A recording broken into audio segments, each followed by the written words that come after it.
The morning sun cast long shadows across the military training ground as Sarah Martinez adjusted her plain uniform. At first glance, she looked like any other new recruit. Average height, quiet demeanor. Nothing that would catch anyone's attention. That was exactly how she wanted it. Sarah had spent the last 8 years as a Navy SEAL, one of only a handful of women to ever complete the grueling training program. She had served in 3 classified missions overseas, earned commendations that would never see the light of day, and mastered combat techniques that most soldiers only dreamed of learning. But today, she was just another face in the crowd at Fort Harrison. The reason for her presence here was classified, but Sarah knew the truth.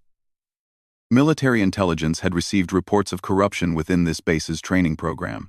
New recruits were being hazed beyond acceptable limits, some were being injured deliberately, and a few had even gone missing. The brass needed someone on the inside, someone who could blend in and gather evidence without raising suspicion. As Sarah walked toward the mess hall for breakfast, she observed everything with trained eyes. The way the drill sergeants carried themselves, which recruits seemed scared, who held positions of unofficial power among the trainees. She noticed how Sergeant Thompson, a burly man with cold gray eyes, watched the female recruits with an unsettling intensity. During breakfast, Sarah sat at a table with other new arrivals. A young woman named Emma sat across from her, picking nervously at her food. Emma had bruises on her arms that weren't from regular training exercises. Sarah could tell the difference. These were finger marks, the kind left by someone grabbing too hard. "Rough first week?" Sarah asked quietly, keeping her voice casual. Emma looked up with frightened eyes. "It's not what I expected. Some of the instructors, they're really intense, especially with us girls." Before Emma could say more, Sergeant Thompson's voice boomed across the mess hall. "Martinez, front and center!" Sarah stood calmly and walked over, every eye in the room following her. Thompson looked her up and down with a smirk that made her skin crawl. "I hear you think you're tough, Martinez. Think you can hang with the boys?" "I'm here to train, Sergeant," Sarah replied evenly. Thompson's smile widened. "We'll see about that. Report to the obstacle course in 10 minutes. Let's see what you're really made of." "Okay. Okay. Let's see. Okay." As Sarah left the mess hall, she caught Emma's worried expression. Several other recruits whispered among themselves. They had no idea they were about to witness something extraordinary. The obstacle course at Fort Harrison was notoriously difficult. 30-foot rope climbs, mud crawls under barbed wire, wall climbs that required serious upper body strength. It was designed to push recruits to their limits and beyond. Thompson had clearly chosen this as Sarah's first test, expecting her to fail spectacularly in front of everyone. A crowd gathered as Sarah approached the starting line. Word had spread quickly that the new girl was about to get humiliated. Thompson stood with his arms crossed, flanked by 2 other instructors who were grinning in anticipation. "Standard course rules, Martinez," Thompson called out. "Complete it in under 8 minutes or you'll be doing it again. And again. Until you get it right, or wash out." Sarah nodded and took her position. She had completed obstacle courses that made this one look like a children's playground. But she needed to be careful. Too fast, and she'd blow her cover. Too slow, and she'd lose credibility with the other recruits. The whistle blew. Sarah moved forward with controlled precision. At the first obstacle, a series of hurdles, she cleared each one smoothly, but not with the fluid grace of someone with advanced training. She made it look like she was trying hard, like she was pushing herself to succeed rather than holding back enormous skill. The rope climb came next. This was where most female recruits struggled. Sarah grabbed the rope and began climbing, making sure to show appropriate strain in her face and movements. She reached the top in good time but not record-breaking speed. As she moved through each obstacle, Sarah became aware that the atmosphere among the watching recruits was changing. What had started as anticipation of her failure was turning into something else. The other trainees were starting to cheer her on. "Come on, Martinez," someone shouted. "You got this," called another voice. Sarah could see Thompson's expression darkening with each obstacle she completed. This wasn't going according to his plan. He had expected her to fail early and spectacularly, giving him an excuse to single her out for special attention. The final obstacle was the wall climb, a 12-foot wooden barrier that required recruits to pull themselves up and over. This is where Thompson expected her to fail. Most new female recruits couldn't manage it on their first try. Sarah approached the wall and jumped, grabbing the top edge. For a moment, she let herself hang there, arms shaking slightly, as if struggling with the weight. The crowd held its breath. Then, with what appeared to be tremendous effort, she pulled herself up and over, dropping down on the other side. The timekeeper clicked his stopwatch. 6 minutes, 43 seconds. A cheer went up from the assembled recruits. It was a solid time for any new trainee. Exceptional for someone they assumed had no special training. Sarah allowed herself a small smile as she caught her breath. Thompson's face was red with anger as he approached. "Lucky run, Martinez. Don't let it go to your head." But Sarah could see something else in his eyes now, a calculating look that she didn't like. She had impressed the other recruits, which was good for her mission, but she had also drawn unwanted attention from exactly the person she was here to investigate. That evening in the barracks, Emma approached Sarah's bunk. "That was amazing today. I've never seen anyone nail the course like that on their first try. Just had a good day, I guess," Sarah replied modestly. "Some of the other girls want to know. Would you maybe help us train? We're struggling with the physical stuff, and the instructors aren't exactly patient with us." Sarah considered this carefully. Training with the other female recruits would give her better access to information about what was really happening on this base. But it would also mean more scrutiny from Thompson and his cronies. "Sure," she said finally. "We can work together." What Sarah didn't know was that Thompson had already made a decision about her. From his office window, he had watched her performance that day with growing concern.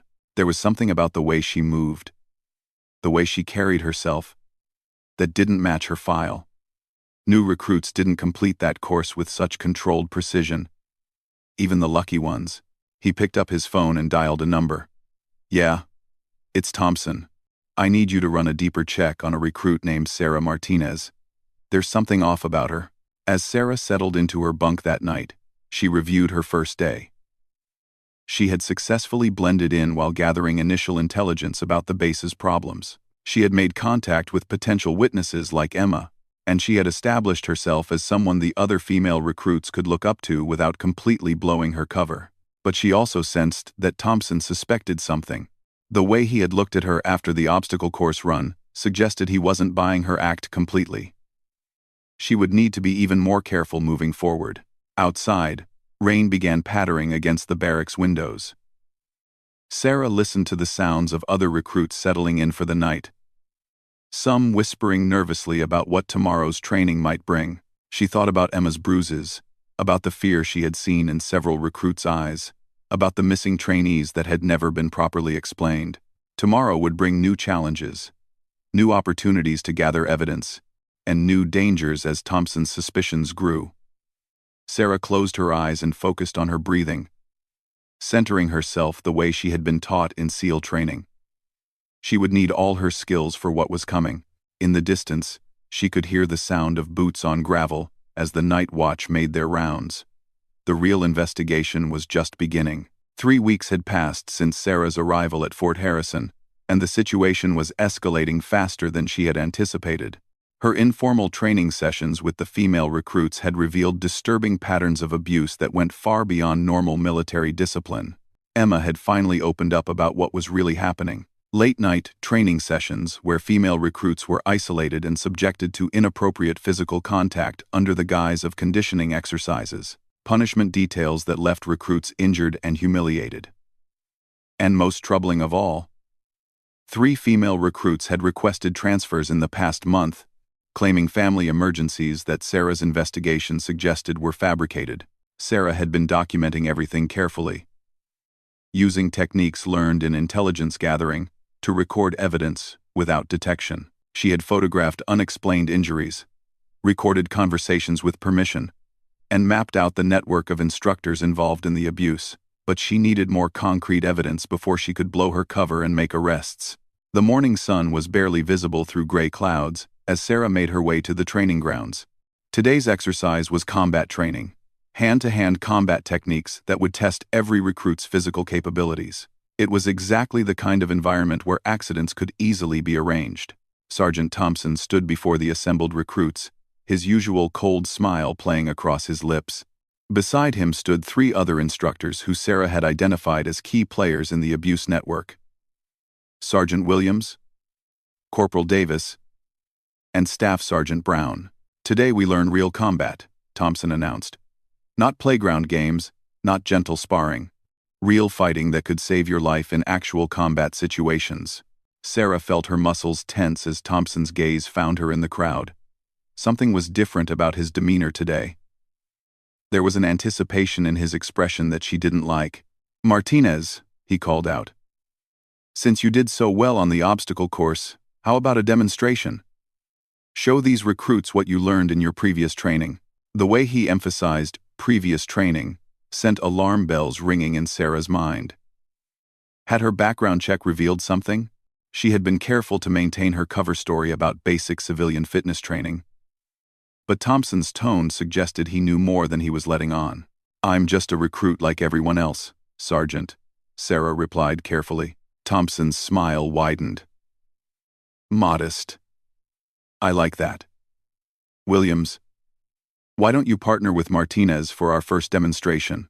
Sergeant Williams was a large man with thick arms and a reputation for being unnecessarily rough during training exercises.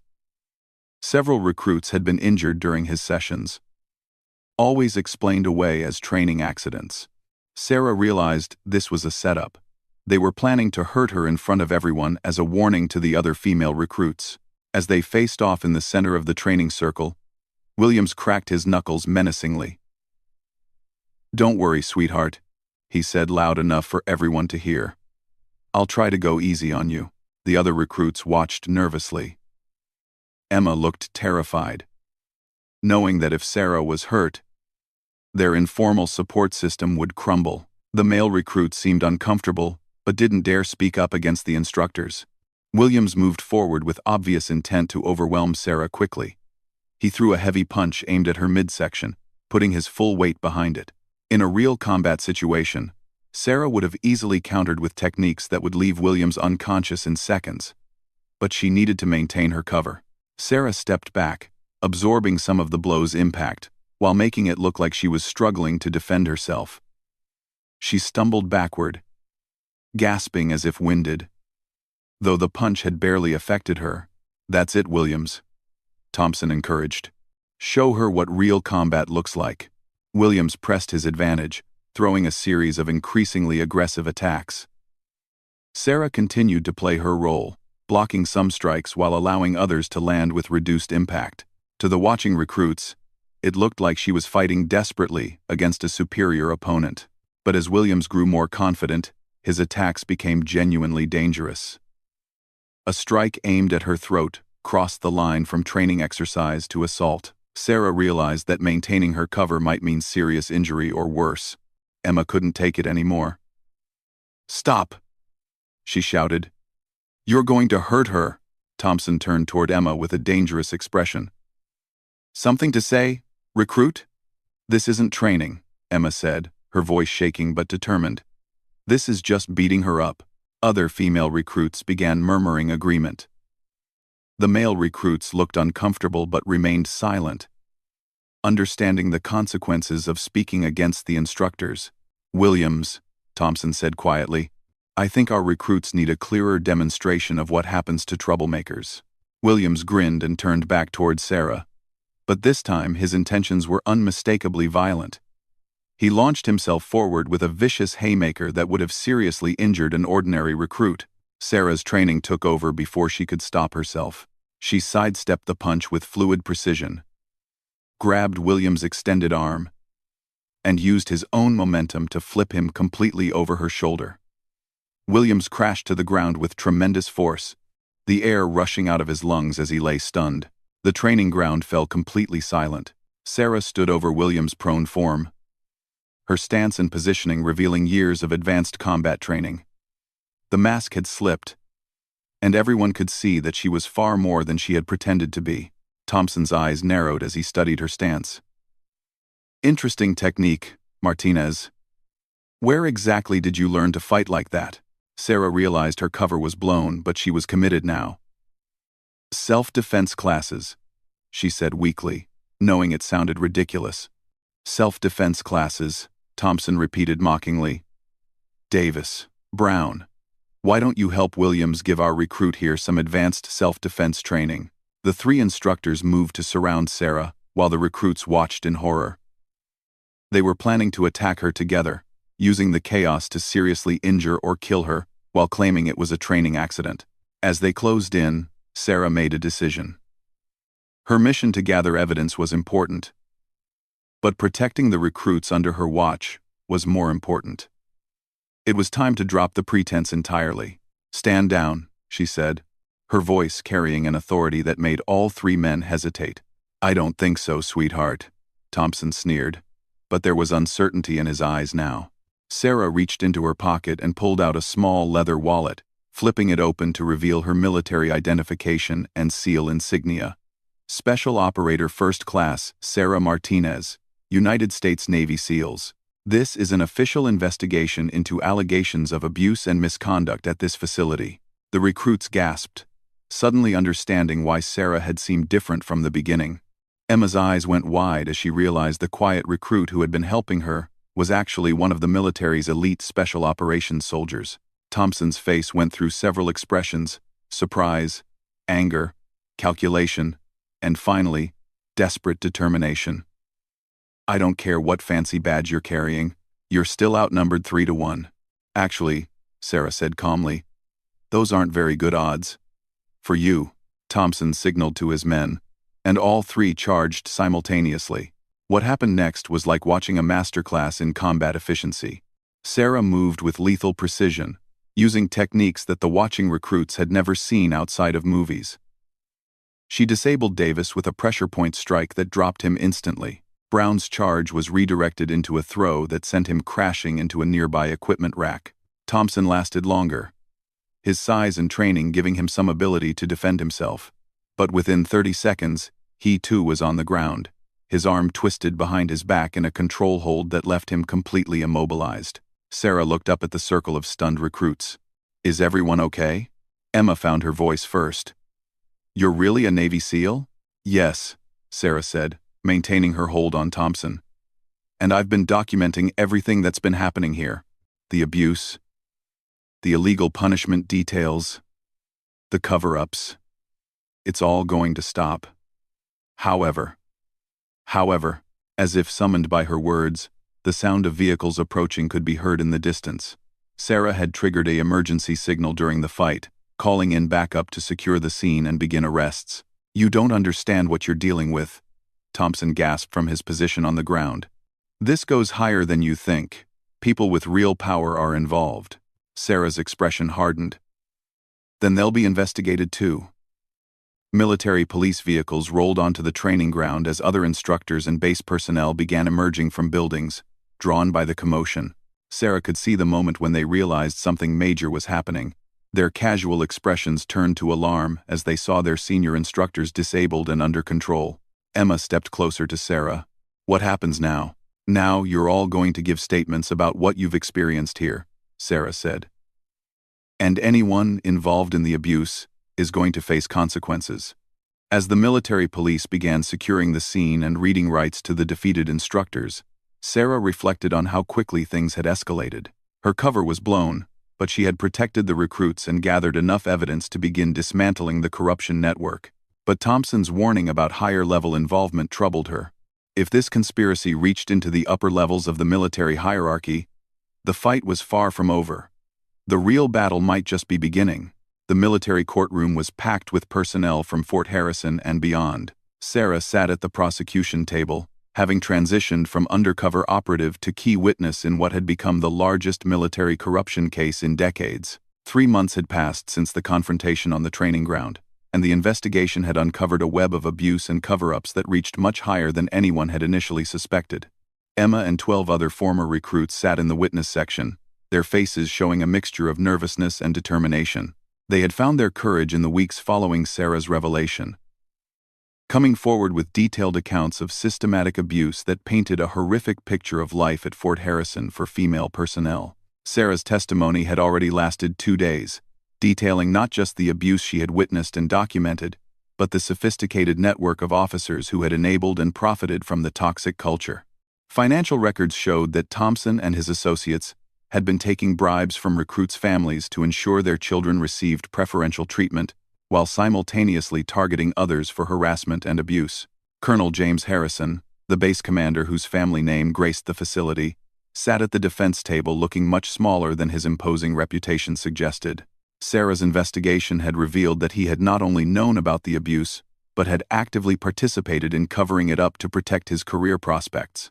Special Operator Martinez, the prosecutor continued. Please tell the court about the final phase of your investigation. Sarah stood, her dress uniform crisp and her medals glinting in the courtroom lights. Among them was a new commendation for her work uncovering the Fort Harrison scandal. After securing the immediate scene and ensuring the safety of the recruits, Sarah began. My investigation team discovered that the abuse network extended to other military installations. Phone records and financial transactions showed coordination between Fort Harrison personnel and similar operations at 3 other bases across the country. A murmur went through the courtroom. This was the first time the full scope of the conspiracy had been revealed publicly. We found evidence of a systematic operation to identify vulnerable recruits, particularly women from military families with limited resources, and exploit them for financial gain and personal gratification. The psychological profiles these criminals developed showed sophisticated understanding of military culture and how to abuse the chain of command structure. Emma watched from the gallery, remembering those terrifying first weeks when she had thought the abuse was normal, that she was weak for struggling with what she now understood was deliberate, psychological torture. The defense attorney, a sharp-faced woman in an expensive suit, stood to cross-examine. Special Operator Martinez, isn't it true that you used deception and illegal surveillance methods during your investigation? Sarah met her gaze steadily. I used standard intelligence gathering techniques authorized by proper military channels. Every action I took was legally sanctioned and overseen by Military Intelligence Command. But you lied about your identity to fellow service members. You manipulated recruits into trusting you under false pretenses. Sarah felt her jaw tighten. I protected those recruits from ongoing abuse. The lies I told were to maintain operational security in a legitimate investigation. The lies your clients told were to enable criminal behavior. Colonel Harrison's attorney pressed on. You claim my client was aware of abuse. But isn't it possible he was simply maintaining discipline in a challenging training environment? This was the moment Sarah had been preparing for. She turned to face Harrison directly. Sir, with respect, your own emails refer to female recruits as entertainment for your staff. Your financial records show payments from families desperate to protect their daughters from harassment. You personally signed off on medical reports that falsified the causes of injuries sustained during illegal punishment sessions. The evidence was overwhelming, and everyone in the courtroom knew it. But Sarah understood that powerful people had ways of escaping consequences, even with clear proof of wrongdoing. The trial continued for another week, with witness after witness describing a culture of fear and abuse that had been allowed to flourish for years. Male recruits testified about being forced to participate in harassment or face punishment themselves. Medical personnel described being pressured to alter injury reports. Financial experts laid out the money trail that showed how the conspiracy had grown into a profitable criminal enterprise. Emma's testimony was particularly powerful. She described the fear that had consumed her daily life, the way she had stopped eating properly and sleeping through the night, the constant anxiety of never knowing when the next special training session would be called. I thought I was weak, she said, her voice steady despite tears on her cheeks. I thought I wasn't cut out for military service. I was planning to quit when Special Operator Martinez arrived. She showed me that I wasn't the problem. The system was the problem. Sarah watched Emma speak and felt a deep sense of pride. The young woman who had been too frightened to speak above a whisper was now facing down some of the most powerful people in the military hierarchy and demanding justice. When the verdicts were finally read, the courtroom was silent, except for the judge's voice. Thompson received 15 years in military prison for assault, conspiracy, and conduct unbecoming. Williams and the other instructors received sentences ranging from 5 to 12 years. Most shocking of all, Colonel Harrison was sentenced to 20 years and stripped of all rank and military benefits. But Sarah knew the real victory wasn't in the sentences. It was in the policy changes that had already been implemented across the military. New oversight procedures for training facilities, anonymous reporting systems for abuse, and most importantly, a shift in culture that made it clear that criminal behavior would not be tolerated regardless of rank or position. After the trial, Sarah met with the group of former recruits who had testified. They had all successfully completed their military training at different facilities and were now serving with distinction in various branches and roles. Emma, now a confident young soldier assigned to a communications unit, approached Sarah. "I wanted to thank you again. Not just for saving us, but for showing us we were worth saving." Sarah smiled. "You always were worth saving. You just needed someone to remind you." "What's next for you?" Emma asked. Sarah looked out the window at the military base where she was now stationed, a facility that had implemented many of the reforms that came out of the Fort Harrison investigation. She was training a new generation of special operations personnel, with an emphasis on leadership and ethical behavior that went far beyond combat skills. "I'm exactly where I need to be," Sarah said, "training the next generation to be better than we were." As the group of former recruits headed back to their respective duties, Sarah reflected on how the mission had changed her. She had started as an undercover operative, gathering evidence of corruption. She had ended as something more, a symbol that the military's highest values of honor, courage, and commitment could still mean something in practice. Not just in words. The real power she had discovered wasn't in her combat skills or special operations training. It was in the willingness to stand up for people who couldn't protect themselves, to use her position and abilities to make the system work the way it was supposed to work. 6 months later, Sarah received a letter from the Pentagon. She had been selected to lead a new program designed to prevent abuse and corruption throughout the military. The program would train special investigators to work undercover in facilities across all branches, ensuring that what happened at Fort Harrison could never happen again. As she read the letter, Sarah thought about Thompson's warning that the corruption went higher than she knew. He had been right, but he had also been wrong about something crucial. When good people with real power decided to fight back, the criminals and corrupt officials didn't stand a chance. Sarah looked at her seal trident pin, thinking about what it truly meant to be one of the military's elite.